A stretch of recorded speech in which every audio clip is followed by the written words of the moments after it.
What happens when two dudes, one a retired Navy SEAL commander in Colorado Springs, and the other a hippie meditation teacher in New York City, get together to discuss living mindfully?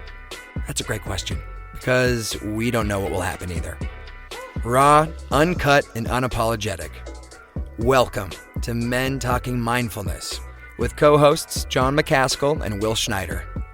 Each week, we take an authentic dive into how mindfulness continually impacts our lives, deepens our relationships, and allows us to be emotionally alive.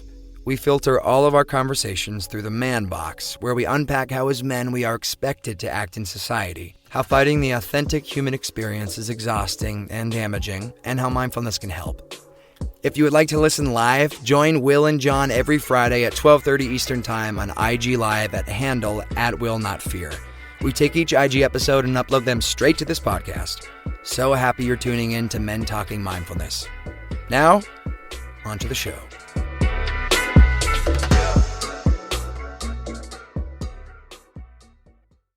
For those of us, or those of you rather, tuning in, this is Men Talking Mindfulness. John McCaskill here, coming to you from Colorado Springs, actually coming to you from my basement guest room.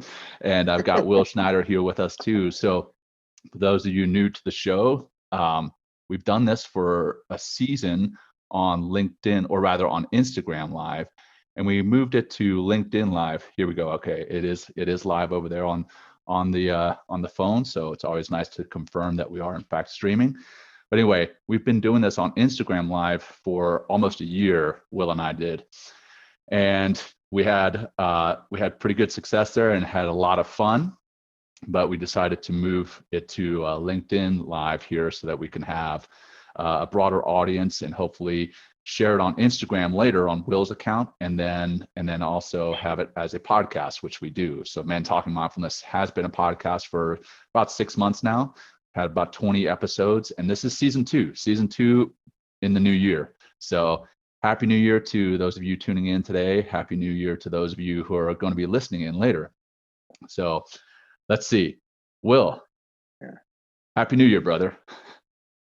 John, Happy New Year to you too. Thank you so much. I live in New York City, but I'm upstate right now at a friend's place, and they gave me their master suite. I don't know how I ended up getting this ridiculous room on 50 acres of farm. But yeah, Happy New Year. I'm excited to be on LinkedIn Live, sharing our Men Talking Mindfulness and what we've experienced as mindfulness practitioners and teachers. So really excited to join you, John. New Year's Day, like I can't believe we're doing this on January 1st, and I'm actually not hungover or something. So it's good to be here. Yep. So let's see. I've got some comments here. Hopefully it says your connection is bad. Can't hear your voice. Well, hopefully that'll clear up in the next few minutes. But hey, like we've said in the past, it is raw, uncut, and unapologetic. Again, I'm broadcasting from my home out on a farm in the basement, so maybe the connection isn't that great. But bottom line, we're here. Happy New Year, and we're here to do Men Talking Mindfulness. That said, the way that we normally kick this off and wrap it up is some type of grounding practice led by Will and myself, and we have and we've got some plans for 2021. So that said, what I'm going to do is I'm going to leave this off with a quick grounding practice to invite 2021 in and say goodbye to 2020. So, all right.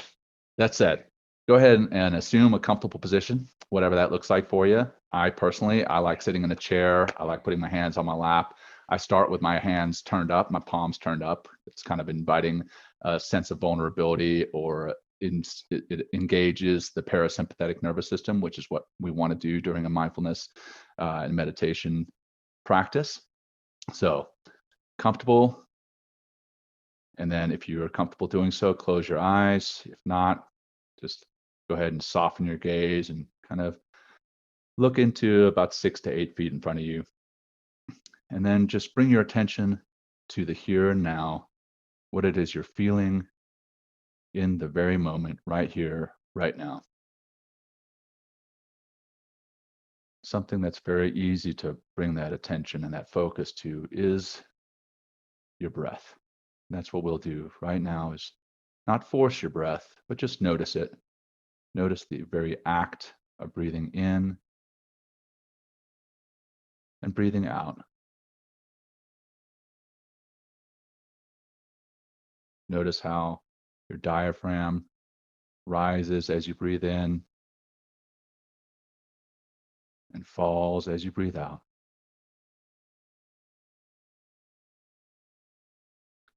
Rises and falls.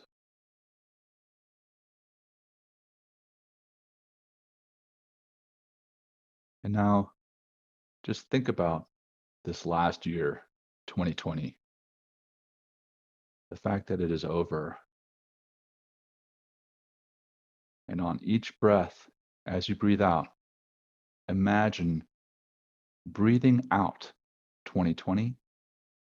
And as you breathe in, breathing in the new year of 2021. Breathing out 2020.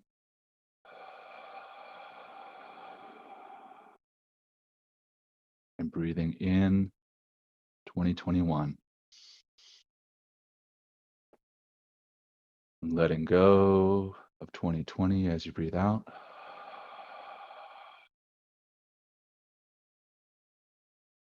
And thinking about the potential of 2021 as you breathe in.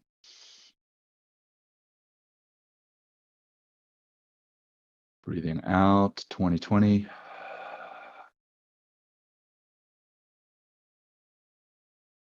And breathing in the new possibilities of 2021.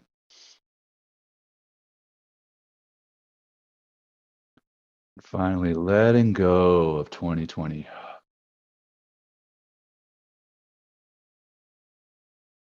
And breathing in with excitement for 2021.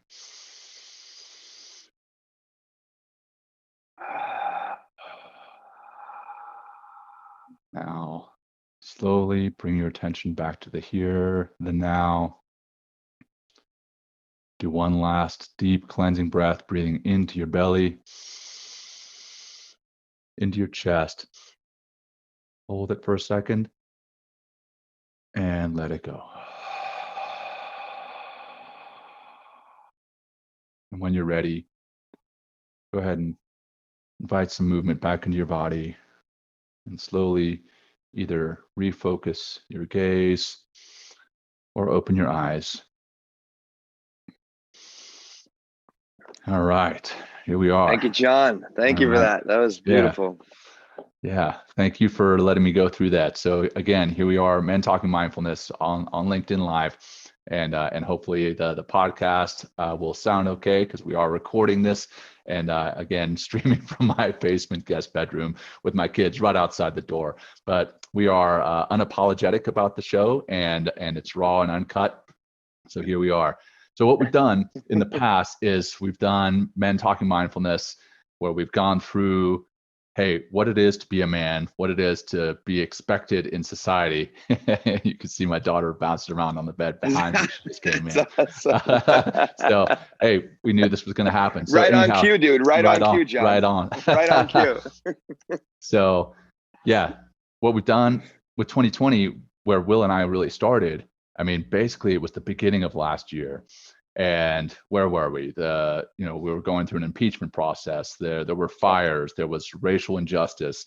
And then obviously COVID started, and people started working from home. And I mean, so much stuff has happened in 2020, and we covered a lot of that. But also, what we covered was, again, what it means to be a man, what it's thought of to be masculine, and also the feelings that we have and how those are perceived.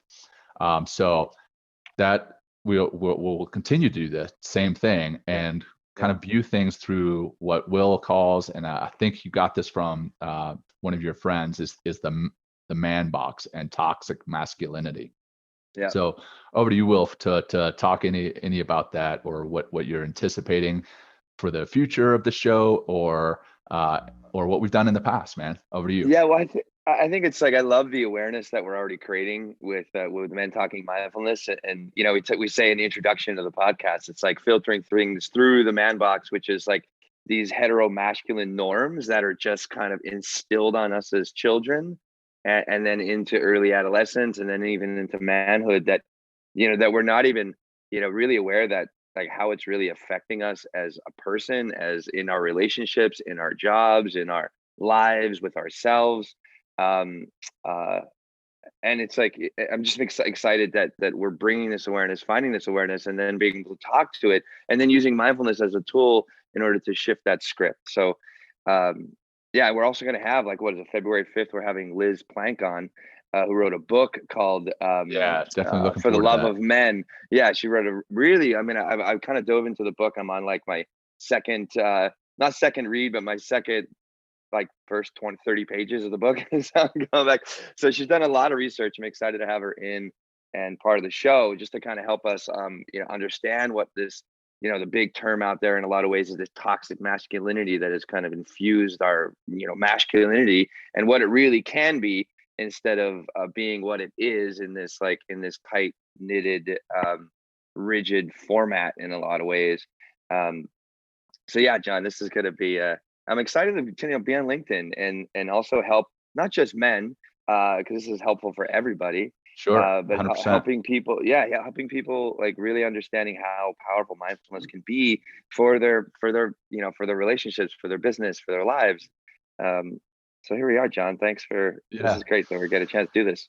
Yeah, and we'll keep this particular episode pretty short, being that it Yeah, is New Year's Day. But for those of you who haven't tuned in before, um, quick intros and how we got into mindfulness, because I think that's an important foundation to lay. absolutely. So it's not just two dudes who are just throwing those terms out, and Right. and people actually realize who we are and why we got into this. So Will, I'll let you kind of kick off your journey, how you got started, and then Sure. I'll jump in with mine. Well, I think I was stuffed in that man box, and but not even just the man box. It was like just stuffed into a uh, a way of being. Like, this like I was given my prescription, or uh, who I should be, given to me by my. This is who I want you to be, kind of by my family, by my parents, um, and mindfulness has helped to just really help flip that script. Like, I got to a point in my life where my heart was broken. I didn't know what was left or right, or what was up or down, and that's when I really started journaling. Is really what my mindfulness journey started, and then meditation came, and then I started practicing yoga back in like 2000, 2002, 2003. I'm teaching it to this day, and mindfulness has just always been a an incredible resource for me to understand myself on a deeper level, which helps me understand everything else in my life. Um, and the big things that I've seen really has helped me with is, like, just a great sense of patience and confidence. And I teach it. I have I have willnotfear.com is my label, and where you can find all my classes and stuff. I offer meditation classes, and a nice wake up class, as well as yoga. And I'm teaching in all different companies, and I'm teaching in a high school in California right now, just teaching people really simple mindfulness techniques. And it just carries me forward, John. Somehow, mindfulness is just like, because how, and the effects it's had on me, and the effects I see it have on students, as well as other people that are practicing mindfulness. Um, I just feel so passionate about it and so heartfelt, and it's just such a great place to be in the world, especially coming through 2020, moving into 2021. Amen to that. We're like, yeah, everybody. It's like where everyone, like, I'm sure, like, you yourself, John, with Veterans Path and the other work you're doing. There was this massive uptake, like April, May, June, July. I'm just like, whoa, like, I want to meditate. I want to do mindfulness. I just got a news back from my Google ad technician. He's like, yeah, I don't know why, or I don't know what's going on, but like your breath and meditation lab is just really blowing up right now. People are Go. searching for meditation. So it's Yeah. like, not like I'm, converting a bunch of students right now, but people are searching for this, is kind of my point. And then, through that constant, like, hey, let's get out. I just want to, like, teach, teach, teach. This is how we ended up, like, getting in a conversation, but like, let's do something live. And here we are, helping not just ourselves and each other, but like a broader um, a broader audience. So Yeah, I that's love that you hit on that, man, because this does help me every week that we get together to talk mm, mindfulness. just being present in the here and now to discuss mindfulness is that's helpful every week for me, and I always feel more grounded after our conversations. If you are tuning in for the first time, the plan is to have this every Friday during the same time block, and hopefully as you listen or watch, you can get more grounded and walk away from this hour feeling better, feeling de-stressed, and maybe more productive, whatever the case may be. But mindfulness and meditation does help with all that. And so that goes to my background and how I got into it. And Will, I love your background, man. I think it's powerful. And you didn't hit on the travel stuff that you've done with your I travel. know. There's a lot. I mean, it's amazing how it comes full circle, John, how it all comes kind of back around. And it's like, but please tell us about like how you've tried. I'm sure another episode we'll talk about some of the other layers of like how I got to where I am, but peel back the onion, right? I know, it's like, exactly. So how I got into it, I'm a retired Navy SEAL commander, retired just this past August, and had been in the Navy for 24 years and in the Navy SEAL teams since 2003, so about 17 years. And through that time in the SEAL teams and through the Navy, just in general, I had some ups and downs, and really ended up battling with some survivor guilt, which I honestly didn't even know it was survivor guilt at the time. Some things that happened. We lost some good friends. And I came back from a deployment and just kind of boxed all that stuff away because I was like, hey, I don't have time to deal with that. I'll deal with it later, if at all. And came back and started looking at the next deployment and the next, what we call a workup cycle, to get ready for that next deployment. So, at the time I was a platoon commander, running around with 15 or 16 other guys, getting them ready to deploy on their next deployment. And I boxed that stuff up, put it away, and it affected me professionally. It affected me emotionally, and it affected me personally. So professionally, my work degraded for quite a while. My focus was not there. My attention was not where it should have been.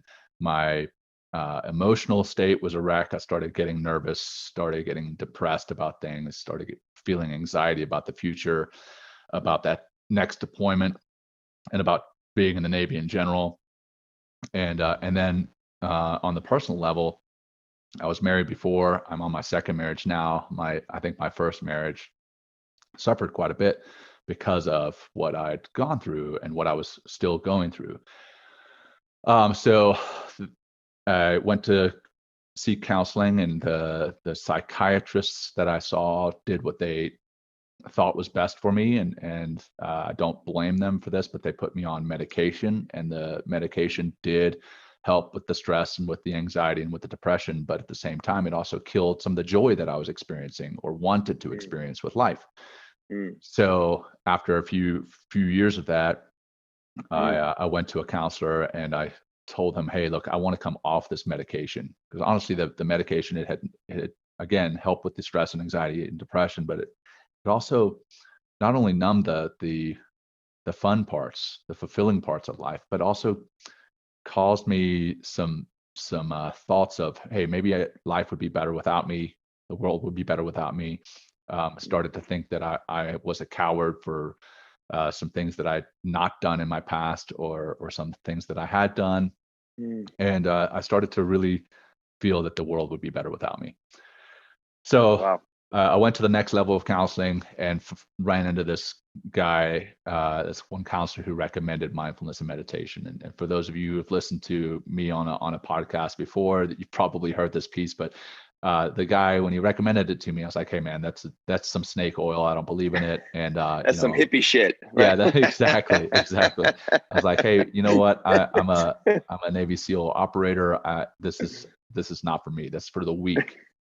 Which is exactly opposite. It's not for the weak, it's for the strong. It's for those who want to take control of their lives and really get their minds right. And anyway, he recommended it to me. For 2 weeks, I practiced just using an app, and then went back to him. And I was like, hey doc, it's not working out for me. what else do you have for me? And he laughed at me. He's like, well, that's like going to the gym for 2 weeks and thinking that you're going to come back, looking like Arnold Schwarzenegger or be in the best shape of your life, which we all know is not the case. So I went back and continued meditating and continued practicing mindfulness throughout my day. And that's something that we'll talk about in the show is, hey, mindfulness and meditation are often used synonymously, but they're not necessarily the same, but there is a lot of overlap. Right. But anyway, I was practicing both. And after about 8 weeks, I started to enjoy some things that I had enjoyed in the past, but wasn't enjoying. Now I started to enjoy them again.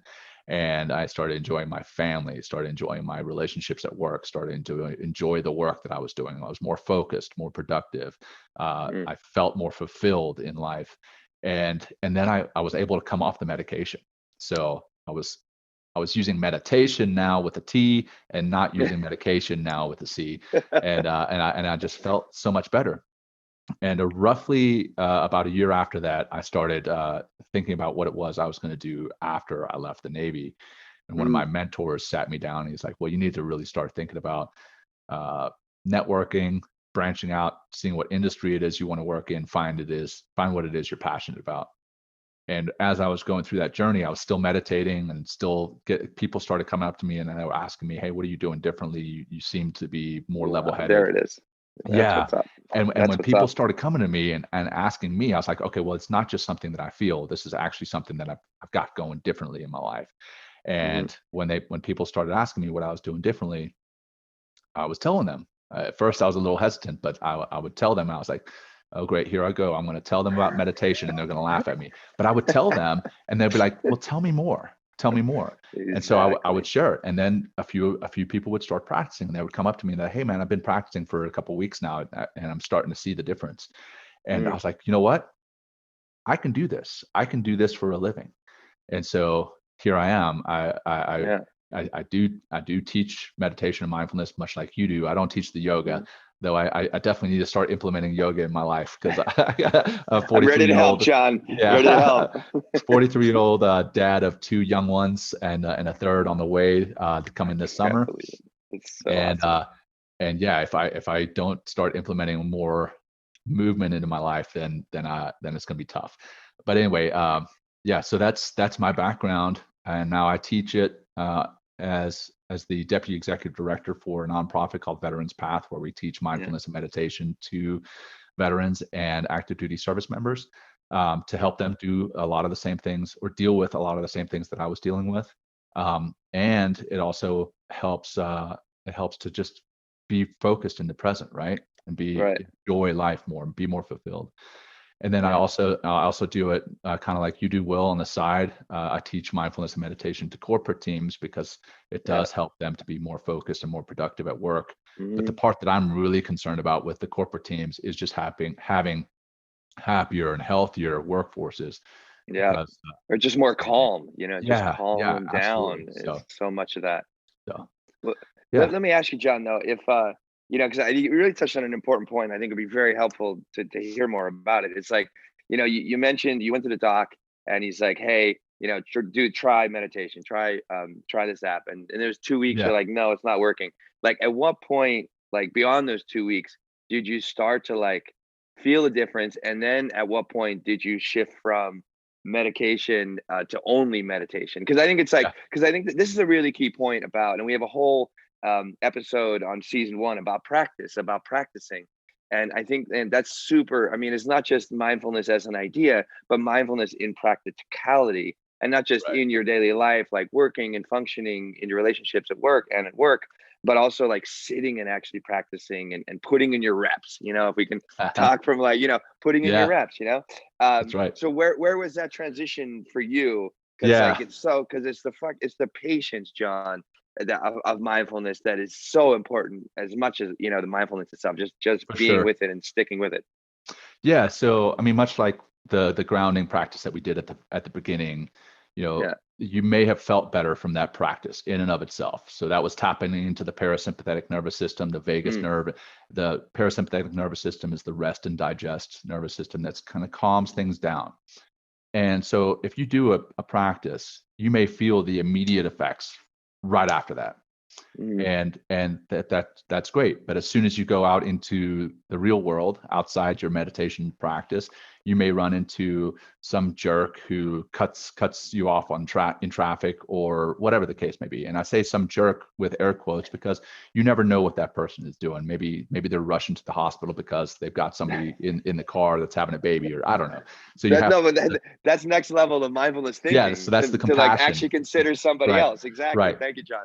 Yeah. Yes. So the compassion or the empathy that comes with practice. But anyway, so that immediate practice and that immediate feeling of feeling better can go away pretty quickly if you get stressed out again. So you've tapped into the parasympathetic nervous system, but you haven't rewired your brain. And that rewiring takes, somewhere around 8 weeks to happen. You open up new neural pathways and you continually practice and make a habit of it. We've all heard it takes something like 21 days to make a habit. I think it's actually closer to 60 days, which is about 66 days, right? Which is about 8 weeks, somewhere around there. Yep. And if you practice for 8 or 9 weeks, you're actually opening up new neural pathways and literally rewiring your brain. So yes, when I was practicing for those times in the morning, for a few minutes here and there using that app, then I would go to work and somebody would cut me off, or my boss would be giving me a task and I would get stressed out again. I was like, oh, this meditation stuff, it doesn't work. But it would. If I continued to practice, that's when it opened up those new neural pathways and turned off the reaction of the amygdala, the fight or flight reaction of the amygdala, and turned on the response of the prefrontal cortex, the more rational part of your brain. Yeah. So talking about how long it took, I felt those immediate effects right after a practice, but then those immediate effects went away. The long-term lasting effects took about 8 or 9 weeks, and that's when I really felt a difference in my life. And that's when I came off of medication. So once I was like, hey, you know what, I feel better. Awesome. I was like, I'm going to cut it off, and I cut it off cold turkey. I don't recommend that for just anyone. The only reason I was able to do it was because I was continuing to see a counselor and I was practicing meditation. Definitely do not recommend that, because there were some downsides to coming off cold turkey, but luckily I did have meditation to fall back on and counseling. So that's how long it took, and that's when I came off of it. Well, and even after that, like 10 week period, this is also the people in your life that were saying, hey, something's different with you. That happened. It was a little later or around the same time. I'm just curious, because I know that experience. Like, what are you doing differently? Like, you seem happier and you seem more relaxed. And I was like, and you don't even realize it. You're just like being who you are. And mindfulness and the meditation just kind of naturally bring up who we really are at our essence as people, are loving beings, So I'm sorry. So when was was that? So that was probably about 3 months after I started. Other people came up to me, and I'll use this analogy over and over, but it's much like the gym. You go to the gym for a month and you start to see a difference in the scale. You go to the gym for 2 weeks and you start to see a difference in the mirror. And you go to the gym for 3 months and other people start to see a difference in how you look, and they start commenting. Well, I swear it's almost the exact same, in that it took about 3 months when people started to come up to me and they're like, hey man, what are you doing differently? And because when my boss would bring me a task in the past, I'd take that task and then be like, man, and like in my mind kind of curse the situation, and then having these practices allowed me to respond, and hey, he brings me this task, I'll take it and be like, okay, I'll take it for what it's worth. I'm reading a great book right now. I've read it in the past, but I'm rereading it, called The Obstacle is the Way. And it talks about how everything that happens, it can be objectively and subjectively analyzed or seen. So you could say, okay, that just happened and that sucks. So the part where you say, okay, that just happened, that's the objective part. And the part where you say, and that sucks, that's the subjective part. Well, they talk about being much more objective in life. And I think that's what mindfulness helps you to do, is be much more objective and really just take a look at the situation for what it is and not what you think it is.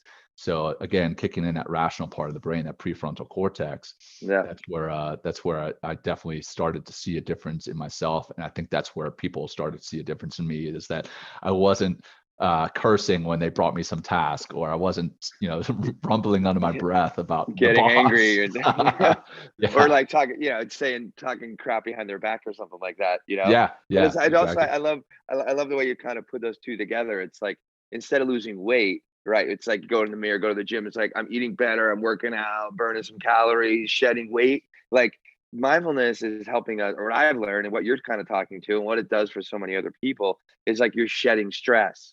Like, Yeah. the calories of stress and anxiety. And you're just like, instead of it being you're losing weight, you're just losing more and more stress in a lot of ways, through Right. the actual practice itself, because you're just like, oh, so it's almost like a daily rinse, which is really important, just to sit, practice, and kind of lets go of some of the stress during the day. But over time, it's like this accumulative effect of like, you're no longer like, there's no longer like this stress and anxiety and like kind of WTF to the world between me and you.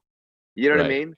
Like, it's like we're just more open. And this is, I'm seeing this in some, I've been seeing this for a long time now in so many aspects of my life, and even helps me how I teach. I'm just more authentic and more fun and more joyful, and I just don't care as much as what people are thinking about what I'm doing, because I'm working from a place of just of service and generosity and compassion, and like, and coming from that place, it's like, how can I do anything wrong in some ways?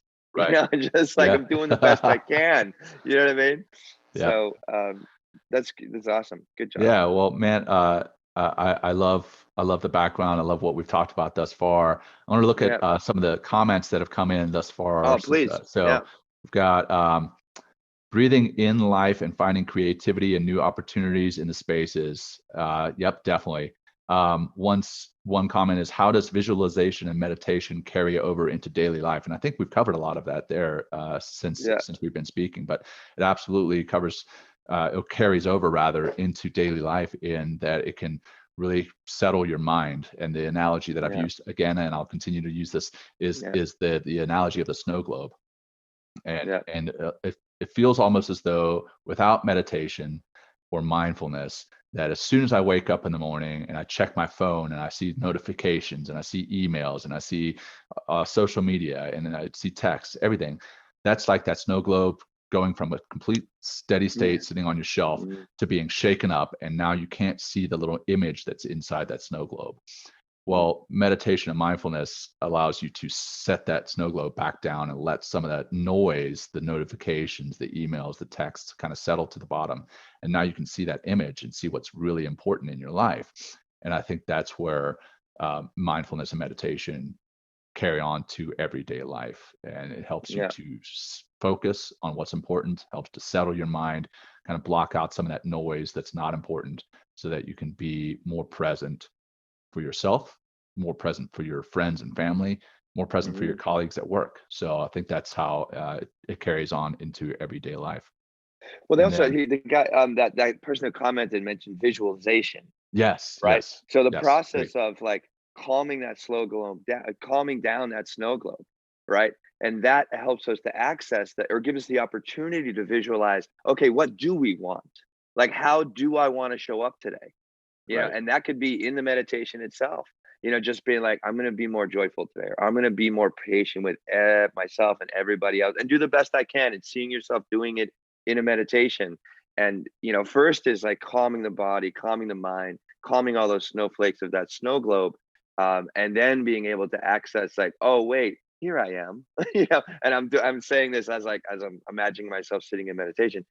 It's like, here I am. It's like, okay, sometimes a mantra I use in a meditation, John, often is just, I live with ease. I live with Yes. ease. And then as I say that, and as the energy of that mantra, which is a phrase, I start to begin to experience my life with ease. I begin to see myself like, working with more ease, doing our podcast with just, instead of like anxious or stressed, like, oh my God, am I nervous? It's like, no, it's going to be okay. You know what I mean? It's like, it's because I'm doing the best I can, and I'm doing it joyfully, and I'm doing it with someone I really love. And it's like, it's like we're having a good time doing this. So Right. like that visual, so it's like it's calming the mind and the body by using the techniques and the practices.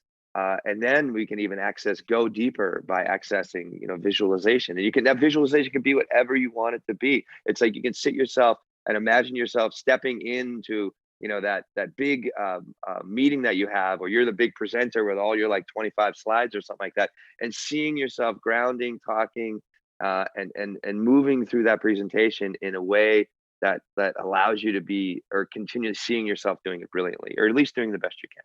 Yes. So, And sometimes, the best you can is in the basement of your house, in your guest room with your kids I love it, breaking in. John. And hey, that's the best I can. And you can't beat yourself up for it, right? The Exactly. story, using Brene Brown, the story Yeah. that you tell yourself is, oh, well, it needs to be perfect because I'm putting it out there and into the universe, and I need to have this perfect background, and I can't have my kids breaking in, and but really, the story that we need to tell ourselves is the best you can do. If you truly are doing the best you can, then that's enough. So, Right. hey, Right. so got a couple of other comments here. Yeah, go for it. So let's see. One says, it lets me actually prioritize my values, which is important. Absolutely. If you're truly Yeah, living it's a your values. self-reflection. Yeah, Self-reflection, self-reflection. Yeah, yeah. absolutely. And then see, like the snow globe analogy, what's really important. Yep, bring that into focus. And then thanks for bringing up the topic of masculinity. That's actually from my brother-in-law, not my brother-in-law who's been very sick, but one of my many other brother-in-laws. But he's What's tuned in. up? What's his So name? thanks. His name is Nathan White. Hey, Nathan. Yeah. Thanks So for great to have you, Nathan. Cool. Well, that's I think we should probably bring it up, wrap it up. Yeah. And I know you had Yeah. a breathing triage that you wanted to introduce the Yeah. crew to. So Yeah. let's do that, man. Yeah. Hey, thanks. This has been fun, John. This has been great intro. Great start in my book. Great start. But let's all right, so we're gonna do a really simple breathing technique. I've heard it named like the triage breath, which triage is for like that urgent or emergency kind of situation that you're just really feeling overwhelmed or flushed or fluttered with stress or anxiety, or whatever those feelings are coming up for you.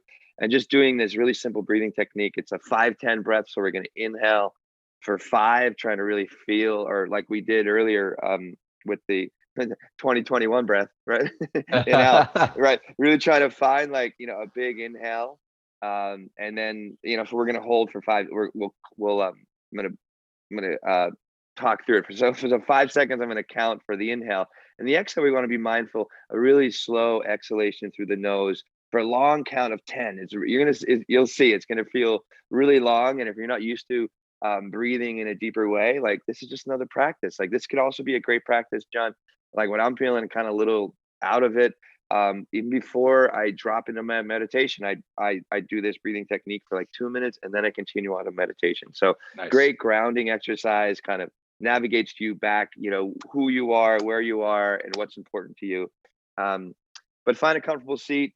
Try. I always suggest not like slouching in a chair, because that just that literally closes your chest and closes your lungs, so you lose that ability to take a big breath. Have a nice long spine. If you want to lie down for this, go right ahead, no big deal. You can bring your hands. We can actually ground our hands down on our thighs. That's like I'm kind of closing the palms down and helping us to ground a little bit more. That'll help us hopefully to find more of our breath. But let's just do this for 5 rounds, and let's just start with an exhale. Let it go out. So we're going to go in and out through the nose, but we'll take this first exhale through the mouth. Let it go out. And here we go. Inhaling through the nose, big breath for 5, 4, 3, 2, 1. Hold the breath just for a moment, and really slow on the exhale for 10, 9, 8. Exhaling through the nose. Keep going. 5, 4, 3, 2, 1. Let's keep going. Big breath in for 5. Keep going. Keep going. 3, 2, 1. Pause. Like even here, make a real conscious choice to start the beginning of the exhale really slow for 10, 9, 8, 7, 6. Keep going. Keep going. 4, 3, 2, 1. Let's resume. Keep going. Big breath in for 5. More. 2, 1. Hold just for a moment. And really soft and slow exhale for 10, 9, 8. Nice and easy. Keep going. 4, 3, 2, 1. Let's keep going. 2 more rounds. Inhale. 5, 4. Hold. Exhale. 10, 9, 8. Keep going. Smooth. 2, 1. Last breath in for 5. Bigger if you can. Bigger. Very nice. Exhale slowly. 10, 9, 8, 7, 6, 5, 4, 3, 2, 1. And just a few regular breaths into the nose and out through the nose. And just take a moment and notice how you're feeling now by just doing, what is that, like a minute and a half of breathing, but in a particular way, just a couple more breaths. Do you feel more relaxed? Do you feel more calm? Feel more enthusiastic? Just notice.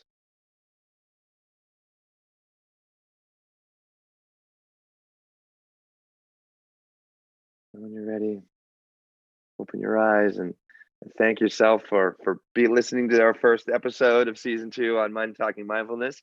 Thank you, John, for today. Wonderful. Absolutely. Thank you, Will. And thank you for that grounding practice there at the end. And one of my teachers, he talks about taking an internal selfie prior to and after a meditation. So, much like your regular selfie that you take with your cell phone, your internal selfie is a look at how you feel, how you feel in your body, like truly feeling any tension in your body, any kind of physical pain, just taking note of that. And then how you feel in your nervous system. Are you jazzed? Or are you nervous? Are you stressed out? Or are you calm? Are you calmer than you were at the beginning? And then in your mind, is your mind more focused? Is it more settled? And I think my internal selfie that I just took after your grounding practice there, after your breathing, I definitely feel more at ease. And I think that's a great way to put it, is at ease. My mind is much more at ease. My nervous system is much more at ease. So thank you for that grounding practice. And Will, thank you for your space, your time today. For those who are watching, thank you for tuning in. For those who listen later to the podcast, we do transfer this over to a podcast, and we plan on transferring this over to Will's Instagram. Will is at Will Not Fear on Instagram. If you happen to tune in on the podcast, please give us a good rating, a review. Let us know what your thoughts are. Hey, if you don't feel it's good, let us know. Let us know in the comments. We don't know unless you let us know. So thank you very much for your guys' time and space for tuning in today. 1 second, John. Look at this. Yeah. There's a turkey running. Oh, fuck. Anyway, sorry. There's a turkey running across the farm. I was like, oh my God. I was like so distracted. I'm sorry. But I was trying to catch it. But thank you, John. I apologize for that disruption. But all good. Closing our episode. But I'm so glad we're here, John. Have a great rest of your day on January 1st. Everyone, thank you for listening who's out there. And we're back next Friday. Yes. So this time every Friday for the next 19 episodes. So we'll do 20 episodes per season. So next 19 weeks, we'll be right here at this time. And thanks very much. Happy New Year. Happy 2021. Take care, everyone. Thank you. Thank you, John. Take care, everybody. Thank you for listening. All right. Peace.